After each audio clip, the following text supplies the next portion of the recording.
여러분, 지난 한 주간 여러분의 모습은 어떠셨습니까? 오늘 우리를 새롭게 하실 주님의 은혜를 함께 구하며 이 예배를 통해 주님을 만나고 동행하는 시간이 되시길 바랍니다. 이제 다 함께 자리에서 일어나서 우리를 만나주시고 동행해 주시는 하나님을 향해 함께 예배드리겠습니다.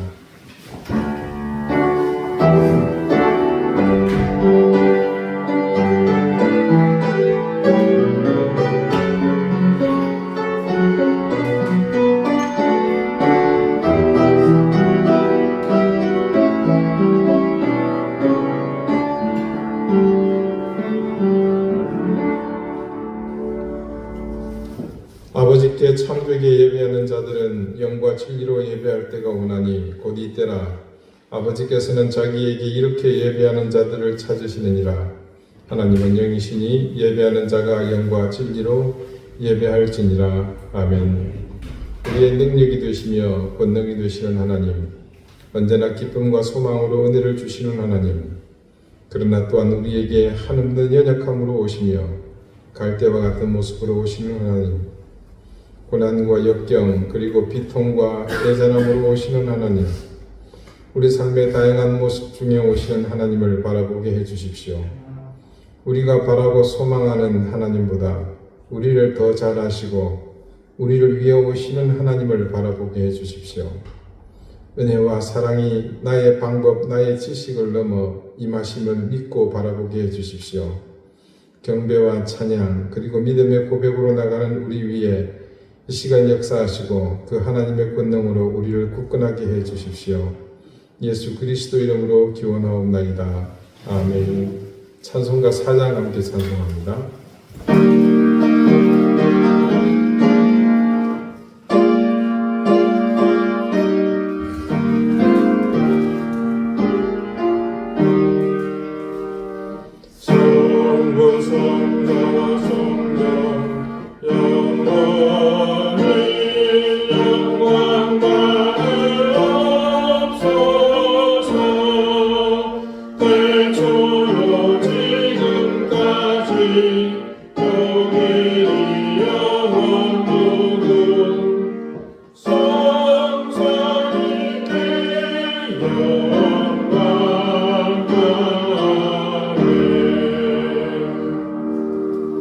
이제 다 함께 참회의 기도를 드리겠습니다.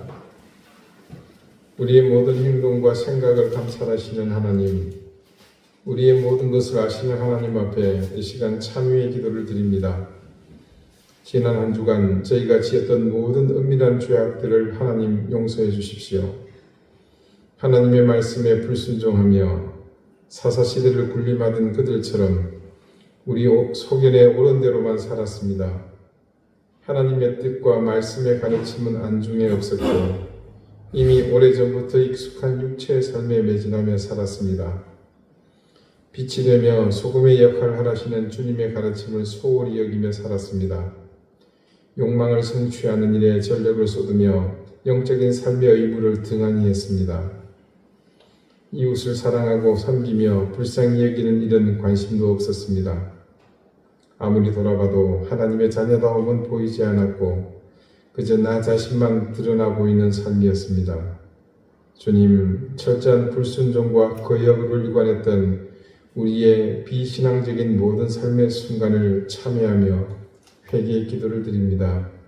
주님, 우리의 모든 죄를 용서해 주십시오. 이제는 하나님과 나만이 하는 은밀한 죄를 생각하며 계속해서 침묵 가운데 참회의 기도를 드립니다.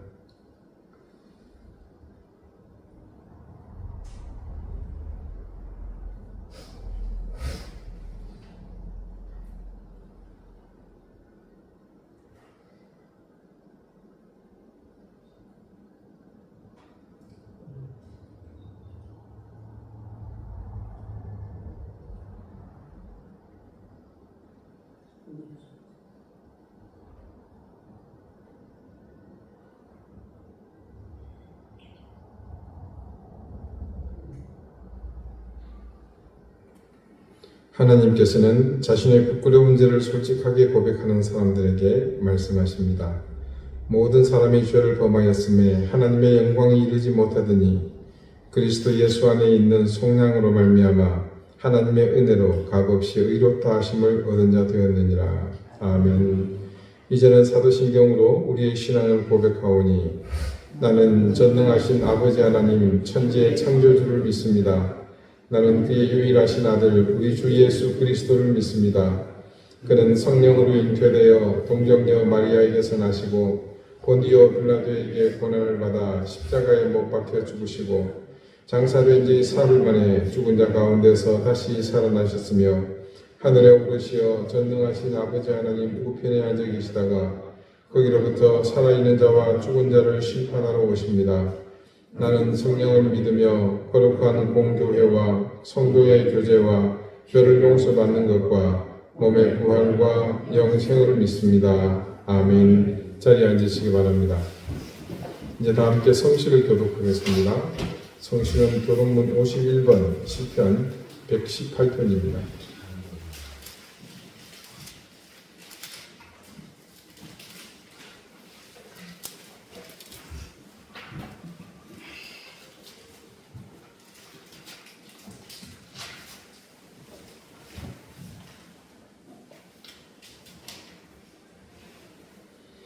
여호와께 감사하라. 그는 선하시며 그의 인자심이 영원하미로다.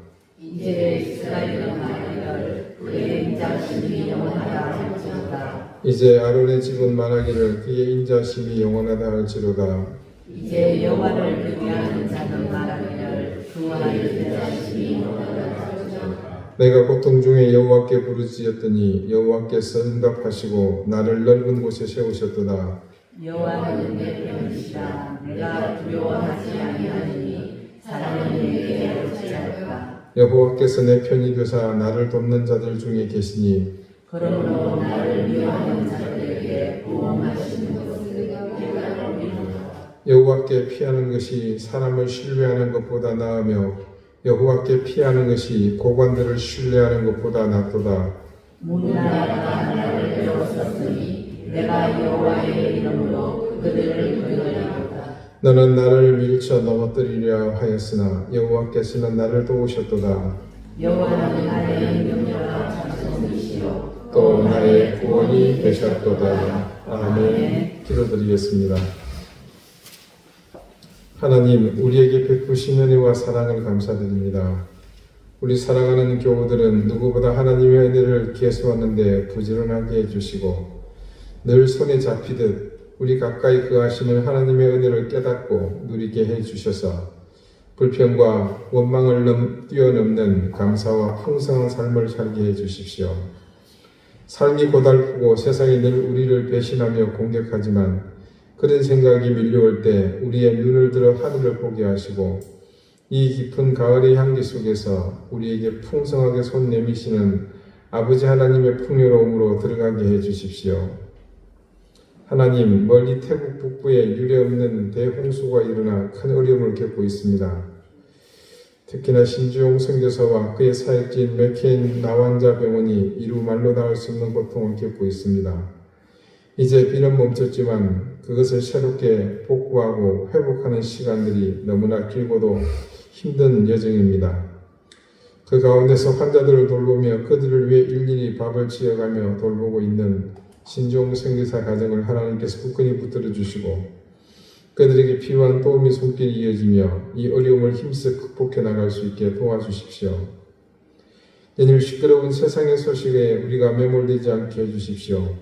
소란함 속에서도 늘 하나님을 향해 고요함 속에 기도하며 음성을 듣는 절제된 신앙의 삶이 있게 해주시고 말씀의 가르침과 방향을 기억하며 우리에게 비추는 그 길을 당당하게 나가게 해주십시오. 세상의 영역에 목매지 않게 하시고 세상에 관심을 보이지 않더라도 우리가 마땅히 가야 할 길이라면 주저하지 않고 나가게 해주십시오. 세상은 하나님을 등지고 나가는 곳임을 늘 기억하게 해주십시오. 하나님이 아닌 인간을 중심에 두고 부질없이 몸부림치는 모습을 보며 깨닫게 하시고 바른 길로 나가게 해주십시오. 하나님, 전 세계가 경제 불황으로 큰 어려움을 겪고 있습니다. 우리의 시장 바구니에서 느껴지는 이 위기를 잘 극복하도록 지혜를 주십시오. 우리가 믿음을 가지고 그 믿음에 걸맞는 삶을 살게 해주시며 그런 모습을 통해 어려운 현실 속에서 누구든 우리를 보며 희망을 품도록 도와주시고 함께 위기를 헤쳐나갈 힘을 얻게 해주십시오. 미치광이 푸틴의 망상에 속히 무너지게 하시며 우크라이나 땅에 평화가 속히 임하게 해주십시오. 탈레반이 고통받는 아프가니스탄과 군부의 폭압에 저항하고 있는 미얀마의 고통을 잊지 않게 해주십시오. 오랜 세월 극한 대치를 이어오고 있는 이스라엘과 주변 소위 저항의 축들과의 갈등이 가라앉게 해주십시오. 서로가 공존하는 법을 배우게 하시고 무엇보다 역사적으로 그들이 한 형제였다는 사실을 깨닫고 사륙의 전쟁을 멈추게 해주십시오. 이 시간 주님 앞에 더욱 겸손한 마음으로 겸비하여 예배를 드립니다. 이 예배를 통해 하나님의 권능의 손길이 우리 가운데 충만하기를 구합니다. 우리 사랑하는 교우들을 하나님 기억하시고 지켜주십시오. 병마로 고통받는 가족들을 구해주시고 우리 자녀들의 앞길을 인도해 주십시오. 어려운 생업의 현장을 지켜주십시오. 이 시간 주님 우리 가운데 좌정하시고 겸손한 마음과 가난한 심령으로 주님을 바라보는 이 사랑하는 주님의 자녀들에게 역사해 주십시오. 감사드리며 예수 그리스도 이름으로 기도드립니다. 아멘.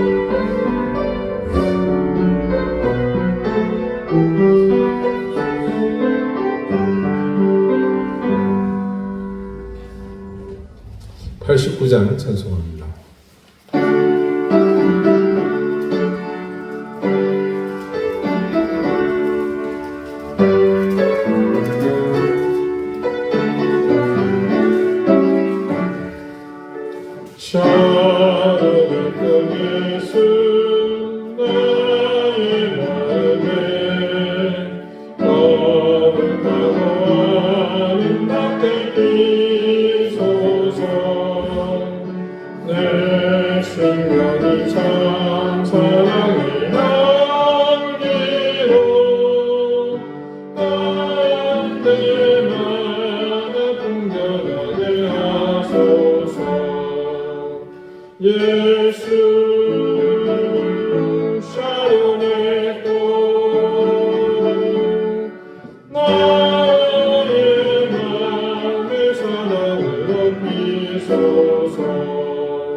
사랑을 통해서 이 세상에서 어느 것과 비교할 수 있으랴.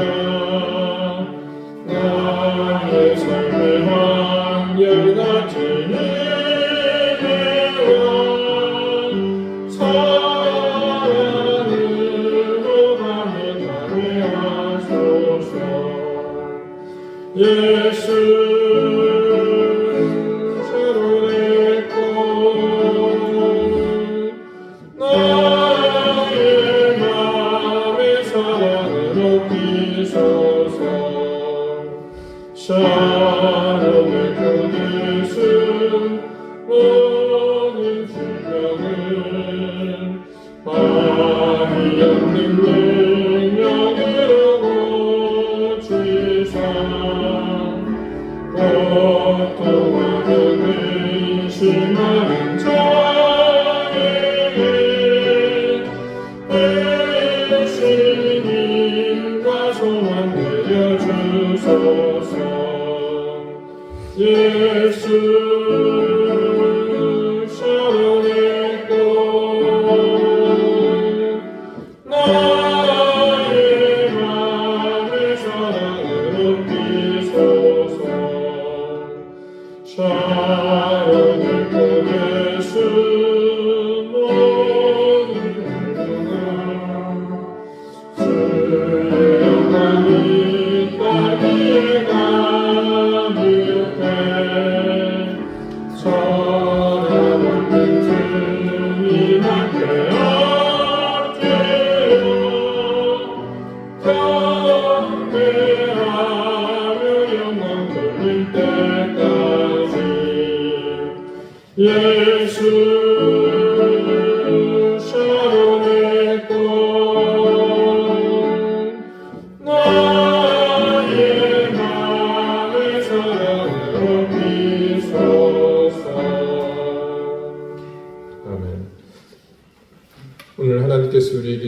말씀은 신약성경 에베소서 5장 12절 13절 말씀입니다. 신약 315쪽입니다.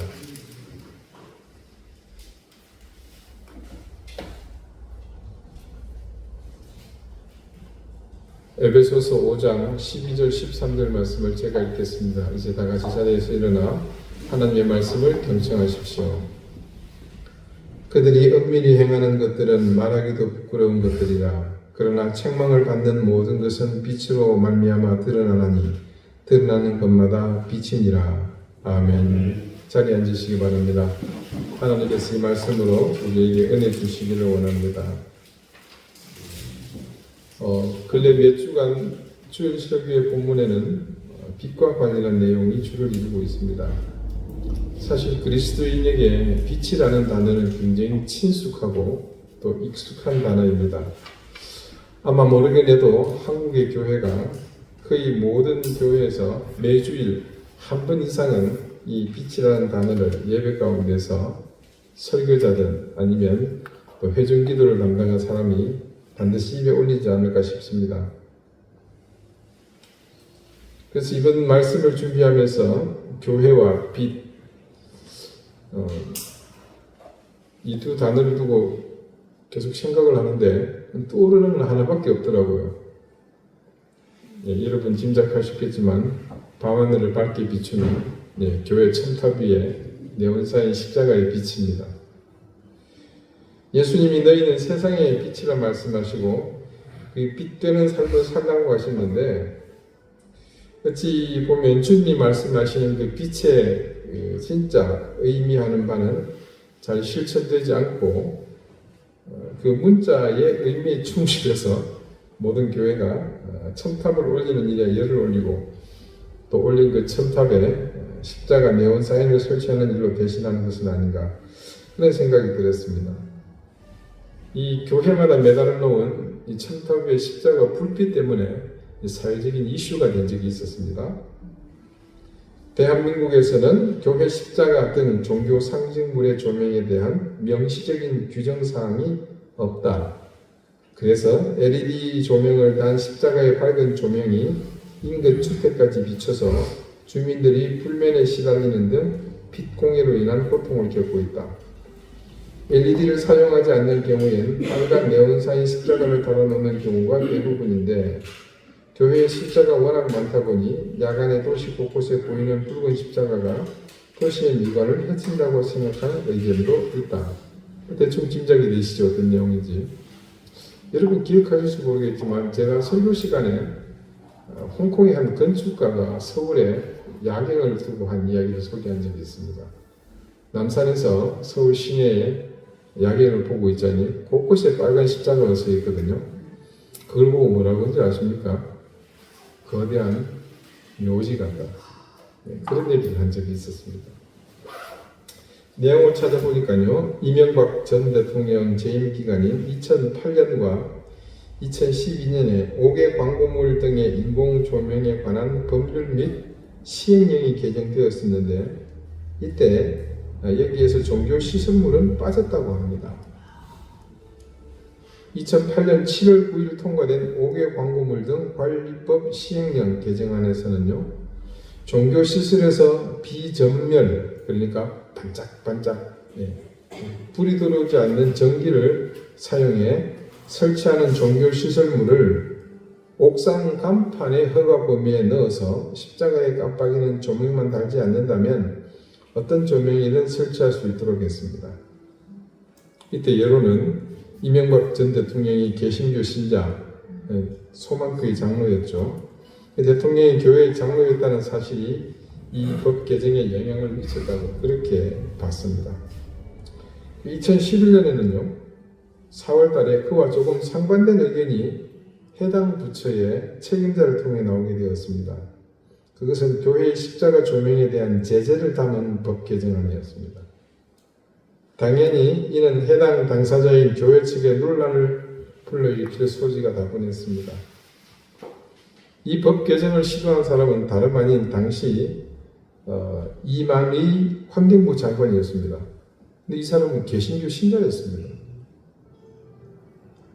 이 장관은 밤하늘에 개신교 예배당 십자가만 가득 보이는 것은 바람직하지 않다라고 이 법 개정의 취지를 밝혔습니다. 굉장히 멋있는 사람이죠. 당연히 보수 교단이 이에 반대했습니다. 십자가 조명을 끄는 것은 교회를 부정하는 것이다. 되게 심하죠. 그때 당시 보수 개신교계를 대표하는 한국기독교총연합회 일명 한기총 음신영 대표 회장은 회장은 회장이지 뭐 또 대표 회장. 십자가 불빛을 제한하겠다는 것은 기독교를 희미하게 만들겠다는 속셈이기 때문에 한국교회 이름으로 법 제정 반대 운동에 나서겠다라는 견해를 밝혔습니다.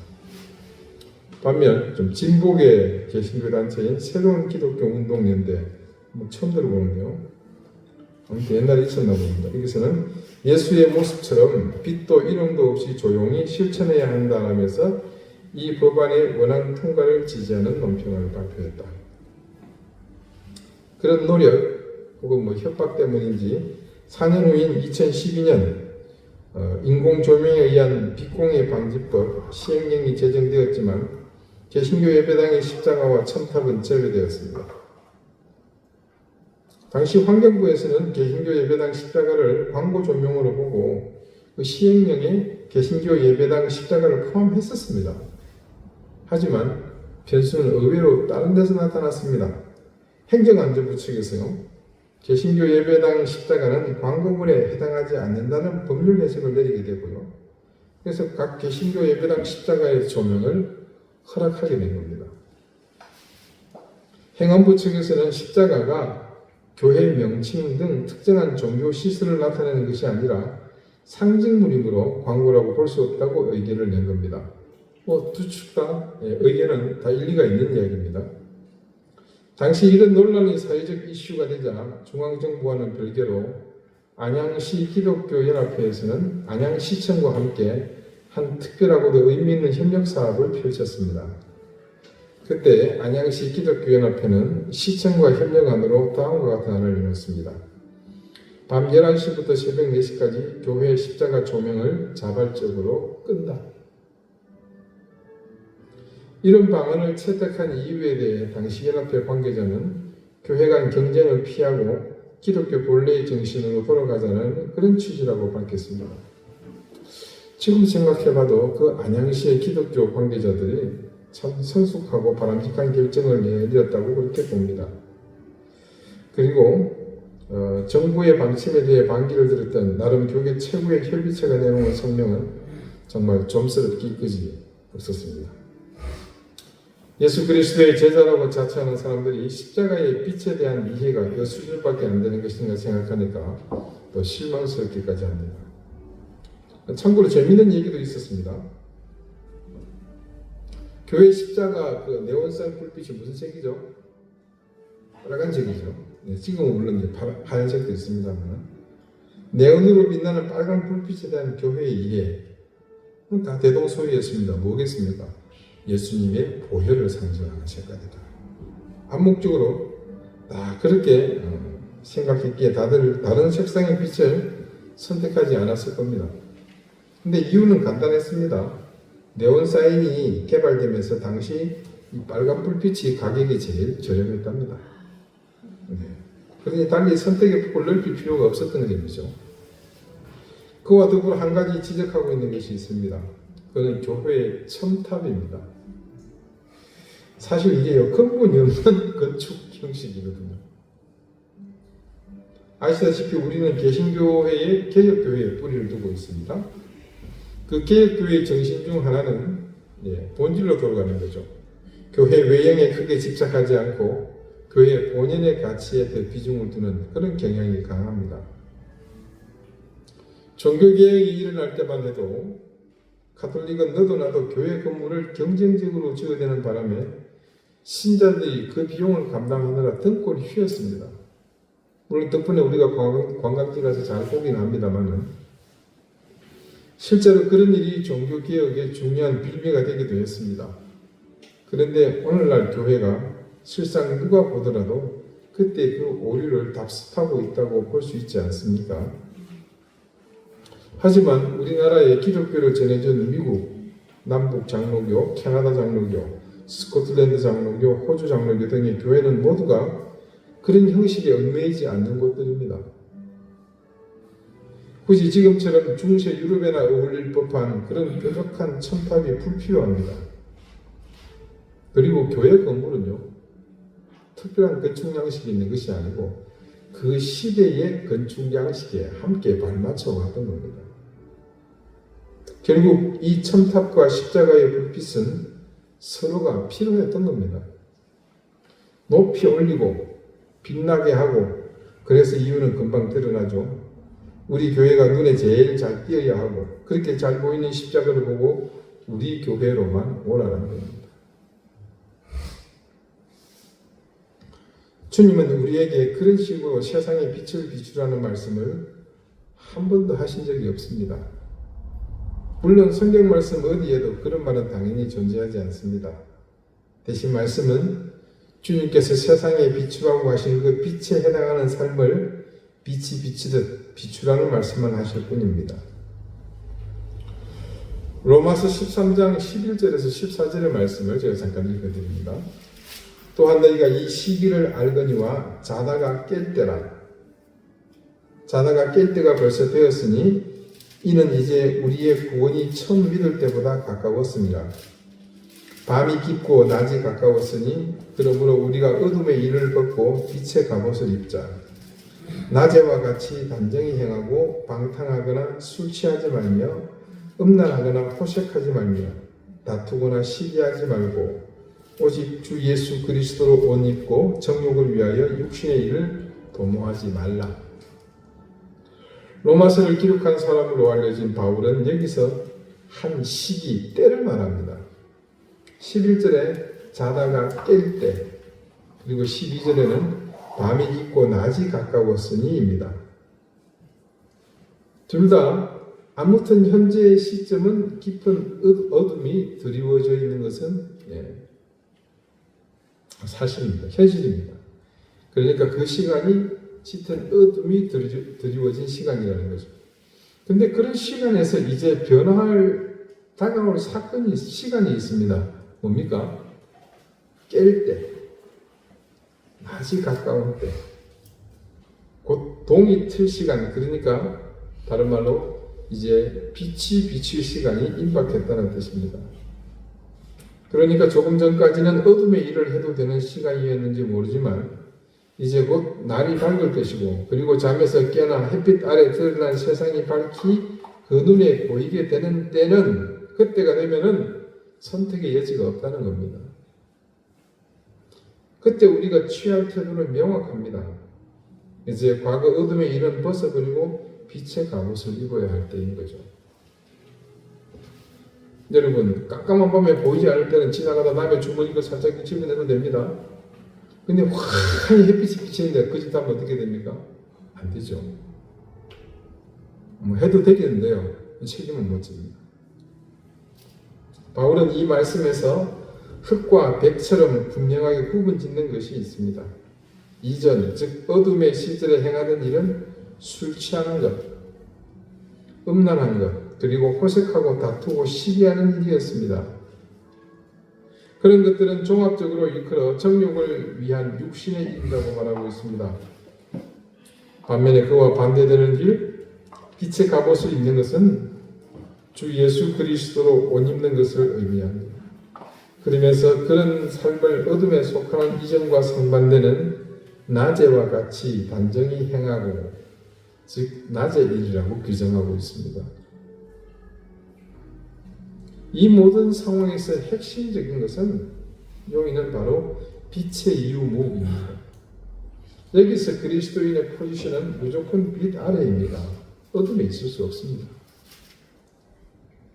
적어도 그리스도인이라면 이런 빛에 대한 인식이 저변에 있어야 하고, 그런 저변에 힘입어 그 삶에서 십자가 내온 쌓인 따위와는 비교할 수 없는 그런 삶을 통해 악인의 눈을 눈부시게 만들 그런 능력의 빛을 소유해야 합니다. 자, 그렇다면 이런 말씀을 지금 바울이 에베소 교회들에게 하고 있는데, 이게 한 가지 문제를 제기할 수 있습니다. 지금 바울이 오늘 에베소의 교인들에게 말하고 있는 것을 보고 있으면요, 마치 이것은 그들보다는 아직 복음을 영접하지 않는 세상 사람들, 특히 육체의 정욕을 따라 사는 불신자들을 향한 외침으로 보입니다. 그렇다면 과연 지금 예수 그리스도를 구주로 영접하고 있는 하나님의 자녀요, 구원받은 백성이 된 그들에게 굳이 이런 이야기를 왜 하고 있는지 의문이 든다는 거죠. 그 의문을 해소하기 위해서는 먼저 오늘 본문의 시작에 등장하는 특정 부류가 있죠. 수식어가 뭡니까? 그들이. 여기서 이 그들이라고 말하고 있는 이 사람들이 누군지를 아는 게 중요합니다. 여기서 바울이 말하기도 부끄러운 일을 자행하고 있는 사람들은 문맥상 아무리 봐도 믿지 않는 불신자들이나 이교도들이 아님을 알 수 있습니다. 그래서 이들은 그런 부류가 아니라 당연히 그리스도인들이었습니다. 물론 모든 그리스도인들을 지칭하는 것은 절대 아닙니다. 이들은 그리스도인 중에서도 보편적인 그리스도인의 삶의 기준에 미치지 못하는 일부 사람들을 가리킵니다. 한 사람이 예수 그리스도를 구주로 영접하고 그리스도인이 되었습니다. 우리도 모두 그런 과정을 거쳐서 지금의 신앙을 가지게 되었죠. 근데 여러분, 주님은 그렇게 나는 죄인이고 그 죄를 씻을 길이 예수 그리스도의 보혈밖에 없음을 믿는다고 고백하는 것으로 모든 것이 완성되었다고 말씀하시지 않았습니다. 여러분, 만약에 그렇다면요, 예수님은 복음서에서 보여주셨던 그 많은 삶의 교훈을 굳이 우리에게 주실 필요가 없었어요. 그냥 십자가에 돌아가시고 부활하신 다음에 얘들아 잘 들으라. 너희가 나를 믿고 죄를 고백하면 그럼 구원받는다. 그게 전부다. 그러니까 그렇게 잘 살아라. 나 갈게. 바이바이. 이러시면 돼요. 그 전에 모든 행위들도 의미가 없잖아요. 주님께서 공생의 삶을 통해서 보여주셨던 모든 여정, 부활하신 이후에 제자들과 함께 다니시면서 마지막까지 보여주셨던 모든 모습은 너희가 나를 믿고 구원받으면 모든 것이 다 된다라는 그 말씀에 국한된 모습은 아니었다는 거죠. 물론 우리가 예수 그리스도를 구주로 고백하는 순간 구원받았다는 사실에는 천하가 없어진다고 해도 변함은 없습니다. 그런데 말입니다. 과연 그것으로 모든 게 완성되었다고 말할 수 있겠습니까? 나의 옛사람이 죽습니다. 왜냐하면 이전에는 내가 죄의 사슬에 의무해 있던 그런 사람이잖아요. 어둠에 거했잖아요. 근데 예수 그리스도를 믿으면서 어떻게 바뀝니까? 그 옛사람은 죽습니다. 거듭나게 되죠. 그리고 우리는 빛에 거하는 자녀들이 되잖아요. 그렇다면 그에 걸맞는 인생의 변화가 뒤따라야 하지 않겠습니까? 맞다고 하는데 아닌 쪽으로 계속 가는데 그 맞다는 말이 신빙성이 있겠어요? 우리 새신자방 공부하면서 여러분 신데렐라 이야기 제가 예를 들어드렸죠. 신데렐라는 어려서 어머님을 잃고요. 언니와 계모들에게 구박을 받았더래요. 그러다가 뭐가 됩니까? 호박마차 타고 갔다가 유리구슬 뻗어두고 그 유리구두 때문에 왕자비가 되지 않습니까?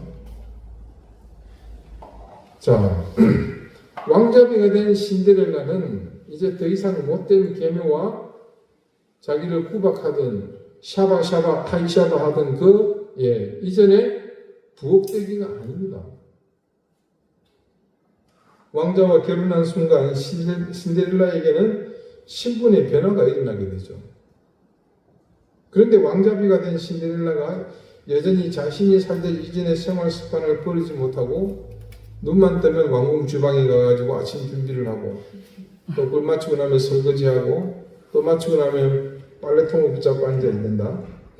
여러분이 생각해도 이건 좀 문제가 많죠. 신분이 바뀌었으면 그에 맞는 행동이 수반되어야 합니다. 우리가 하나님의 자녀가 되고 거듭난 사람이 되었다면 당연히 그에 걸맞는 신분의 변화에 걸맞는 삶의 변화가 뒤따라와야 하지 않겠습니까? 신데렐라는 왕자비로서 왕족으로서의 삶에 익숙해지도록 자신을 가꾸고 채통을 시키는 법들을 배워나가야 합니다. 예수님을 구주로 영접해서 이제 그리스도인이 되었다고 하면서 여전히 도박에 빠지고 이상한 약물에 빠지고 입으로는 여전히 쌍욕을 한다면 이건 심각한 문제죠.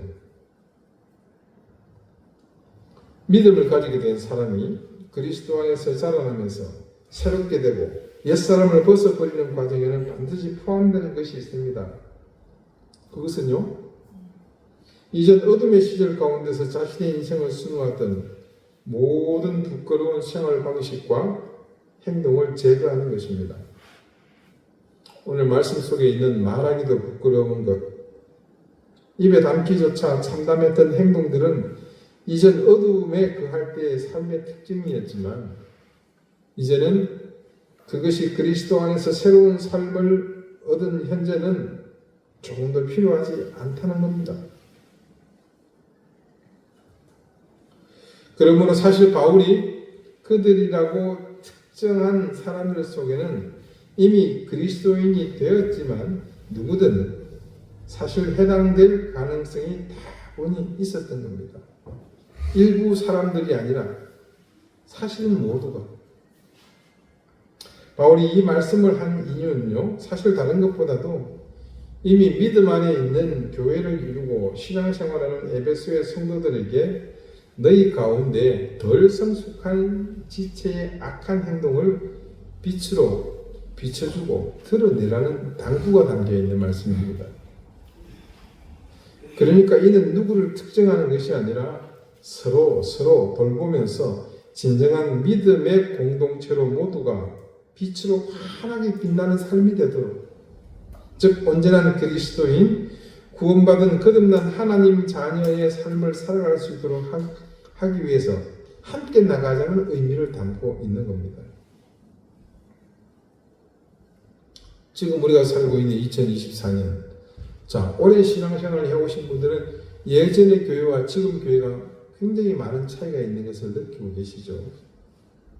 그중 대표적인 한 가지를 꼽자면요, 이제는 교회가 커지면서 교인들의 각자의 삶에 대한 간섭이 이제는 거의 없어진 때가 되었죠.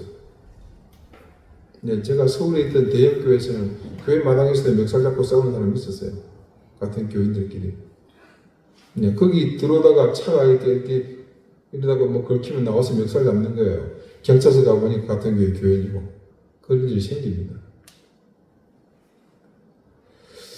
혹자는 그게 무슨 말이냐, 요즘 누가 남의 사생활에 그렇게 깊이 관여하느냐 이렇게 반문할 수 있습니다. 그러나 사실 그런 모습은요, 성경의 가르침과는 결이 같지 않습니다. 우리가 서로 지체가 되고 그 지체 안에서 절대적으로 행하는 가치의 중심이 뭡니까? 사랑이잖아요. 여러분, 사랑하는 사람을 향해 무관심하다는 것, 그거는 사랑을 가장 가치 없게 만드는 행동이잖아요. 우리는 알고 있습니다. 사랑의 반대말이 뭔지 여러분 이미 들어서 알고 계시죠? 저주, 미움이 아니라 뭐라고요? 무관심이라고 우리는 알고 있잖아요. 그런 의미에서 사랑해야 할 지체가 어둠의 일에 거하는 것을 방치하고 무관심하는 것은 하나님 앞에서 가장 큰 죄입니다. 그래서 바울은 오늘 에베소의 교인들에게 그런 상황이 생길 때, 즉 공동체 안에 누군가에게 그런 모습, 즉 어둠의 일을 악한 행동을 하는 그런 연약한 그리스도인에게 뭔가를 주문하고 있습니다. 책망을 받는 모든 것, 말씀 속에 있는 그것은 뭡니까? 어둠의 일들이죠. 근데 13절 말씀을요, 여러분 한번 보십시오. 한번 읽어보시겠어요? 같이 시작.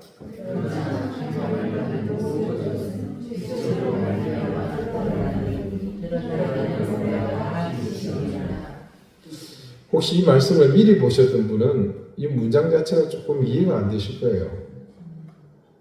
이게 마리아 방구야, 그렇죠?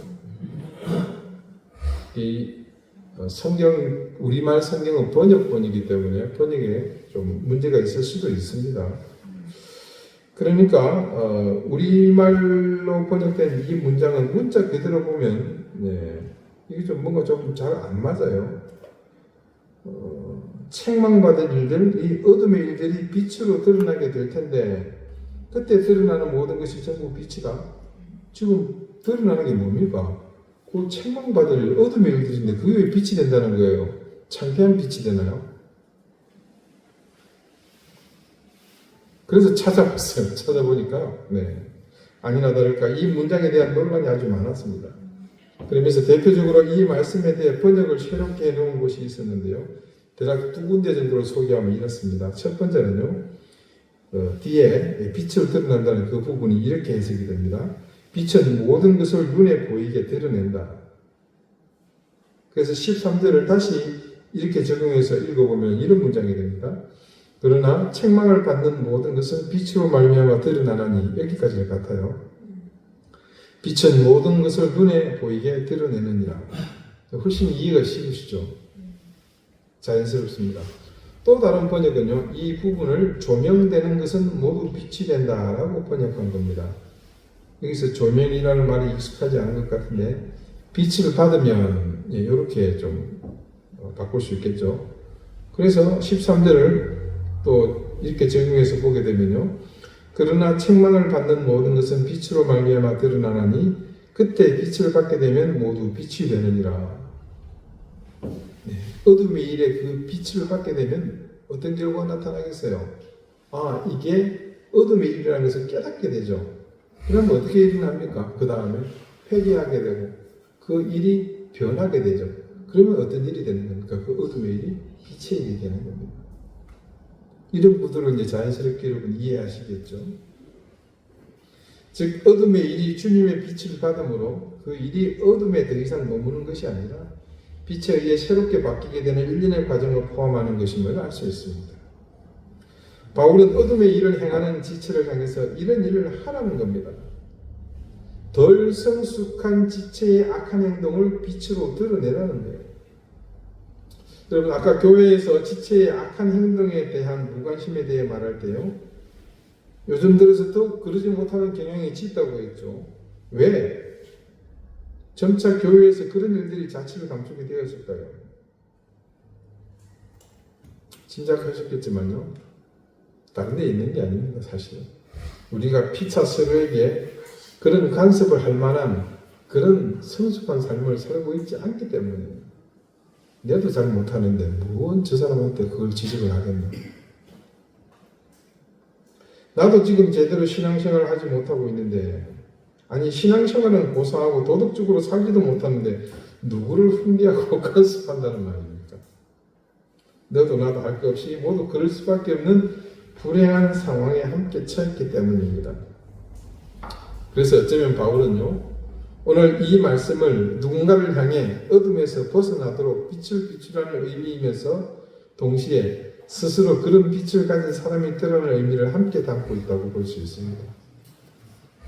자 여러분 제가 수없이 여러분에게 당부한 말이지만 우리가 구원받았다는 사실에만 머물러 있는 그 신앙은 답이 없습니다. 우리의 구원은 이례적인 사건이지만 동시에 우리는 또 구원을 완성해야 할 의무가 있습니다. 우리가 진정한 의미로 거듭나지 않는다면 우리 스스로 이 빛의 삶에 머물지 못할 수도 있습니다. 그것은 곧 구원을 완성하지 못하는 일이 생길 수도 있다는 말입니다. 너도 나도 빛보다는 어둠에 익숙한 사람이었던 것은 과거 우리의 삶에서 부인할 수 없는 사실입니다. 하지만요 우리가 그 어둠에 영원히 갇혀버리면 우리의 구원이 과연 무슨 의미가 있겠습니까? 그러므로 우리는 어둠에서 벗어나 빛의 자녀가 된 지금 우리의 삶이 빛을 잃어버리지 않도록 해야 합니다. 이 얘기를 하자마자 여러분은 머릿속에 떠오르죠. 그게 그렇게 쉬운 일입니까, 목사님? 네. 그것은 매 순간 우리가 긴장을 늦추지 말아야 하기 때문인데요. 그런 사실을 말씀은 다음과 같이 이렇게 증거합니다. 베드로전서 5장 8절 말씀인데요. 근신하라, 깨어라, 너희 대적 마귀가 우는 사자같이 두루다니며 삼킬 자를 찾나니. 여러분 우리 그리스도인들의 상황을 잘 대변하는 그런 말씀입니다. 근신해서 깨있지 않으면 우리는 우는 사자같이 두루다니면서 먹잇감을 찾고 있는 마귀의 뭐라고요? 표적이라는 겁니다. 마귀의 먹잇감이 되어 삼켜지게 되는 것. 그건 뭘 의미합니까? 삼켜지면 그 안은 어때요? 마귀의 배속이고 하나의 불이 밝혀져 있겠어요? 그 어둠으로 들어가는 겁니다. 그러므로 우리가 근신하고 깨어 있어야 한다는 거예요. 힘들어가 아니라 힘들어도 해야 될 일이라는 거죠. 평소에는 잘 알지 못합니다. 왜냐하면 우리는 태생적으로 어둠에 익숙하거든요. 그러므로 우리는 매 순간 우리의 삶이 어둠에 속한 것인지 빛의 삶인지 점검하고 확인하기를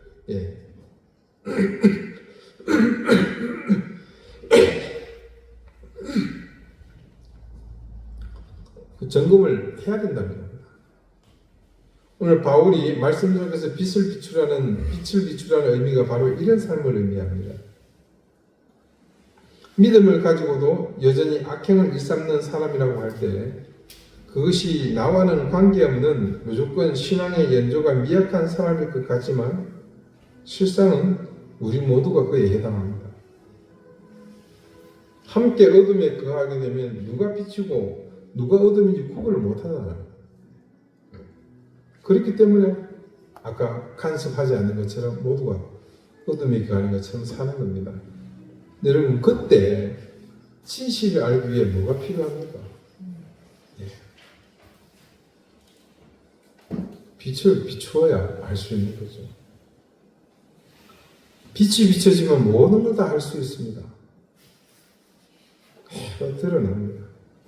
이전에는 서로 어둠 속에서 헤매느라 정신없어서 구분하지 못했지만 빛을 비추면 그때 드러나게 되면 그러면 우리는 그 드러난 것을 따라 판단하면 됩니다. 여러분 이게요 교회의 중요한 기능 중 하나입니다.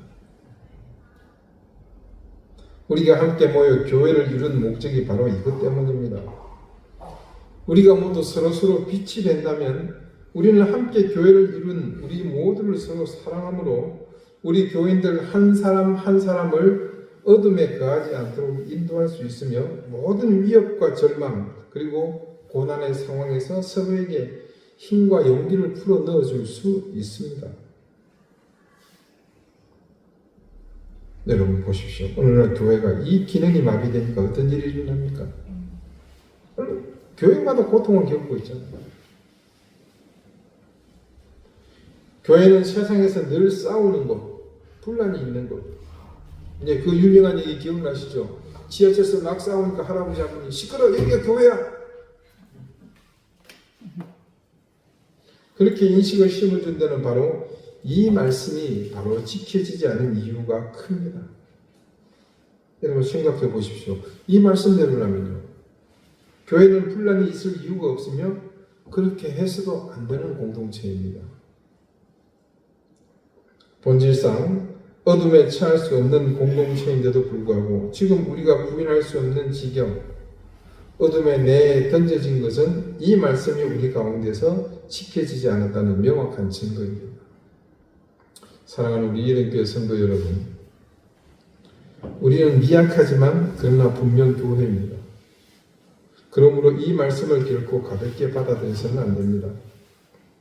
우리가 서로 한 사람 한 사람이 빛에 거할 수 있도록 이전 어둠의 삶으로 빠져들지 않도록 매 순간 우리 서로를 빛으로 비춰주십시다.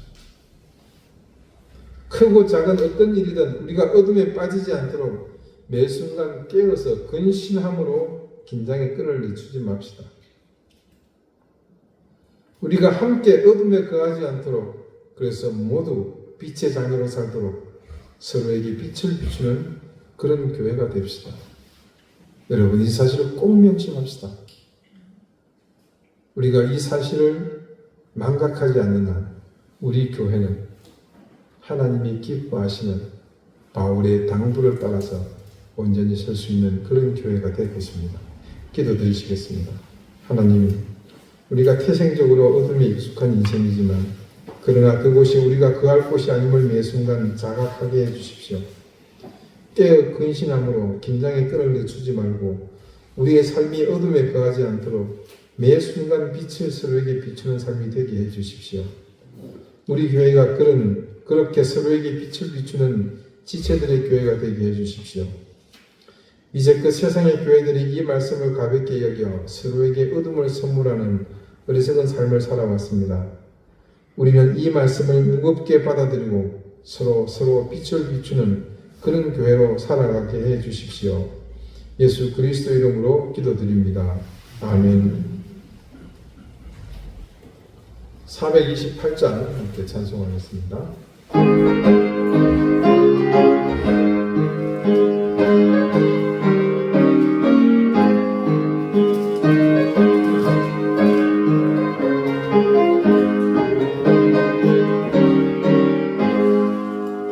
내 영혼의 햇빛 비추는 주 영광 찬양해 이 세상 어떤 일보다 이미 떠는 나의 주의 영광 빛는 것을 내게 비춰주시옵소서.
하나님 아버지, 하나님께 우리의 정성을 담은 예물을 드립니다. 드린 손길의 마음과 그것을 준비하기까지 주님을 향한 고대와 기도하는 그 마음들을 기억해 주십시오. 하늘의 신령한 은혜, 땅의 기름진 복이 그들에게 넘치게 해 주십시오. 그 생이 더욱 귀한 아름다운 영의 열매를 맺는 복된 인생이 되도록 인도해 주십시오. 건강의 복을 주시고 물질의 복을 주실 뿐 아니라 그 영혼이 핍절하지 않고 늘 차고 넘치는 귀한 은혜를 주십시오. 질고가 떠나가게 하시고 지금 당면한 그 모든 어려움들을 극복할 수 있는 힘과 용기와 믿음과 지혜와 능력을 또한 더해 주십시오. 자녀들을 하나님께서 지켜주시고 앞길을 활짝 열어주십시오. 교회를 위해 수고하며 애쓰는 손길들을 기억해 주시고 하나님 그들에게 말로 닿을 수 있는 귀한 복을 더해 주십시오. 감사드리며 예수 그리스도 이름으로 봉헌 기도드립니다. 아멘. 네, 교회 소식 특별한 건 없고요.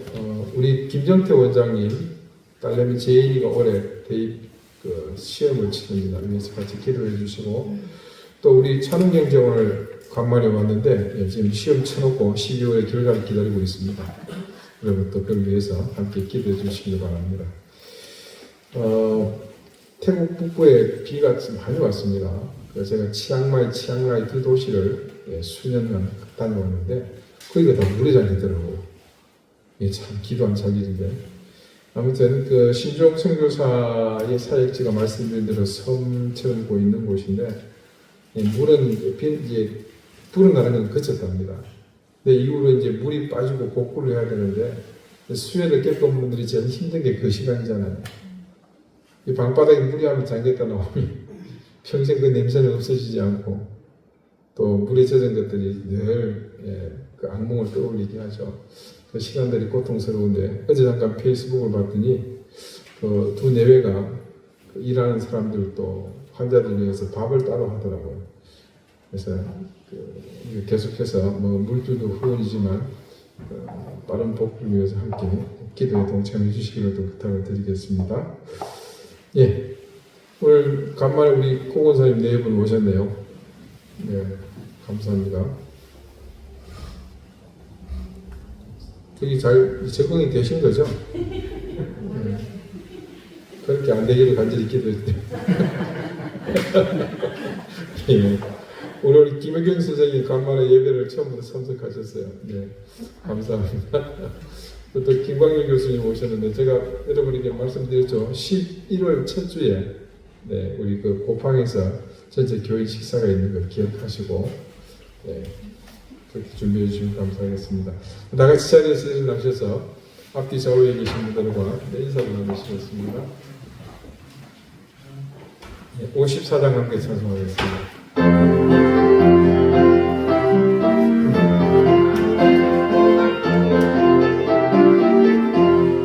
주여 오늘 구하오니 편히 가게 하시고 사랑마다 주대로 이기도록 하시고 광야 같은 세상에서 항상 인도하소서.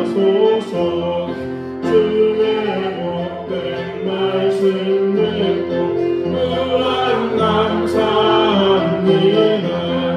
구원받은 주의 성도 열매 맺게 하시며 하나님이 우리 함께 항상 되시옵소서.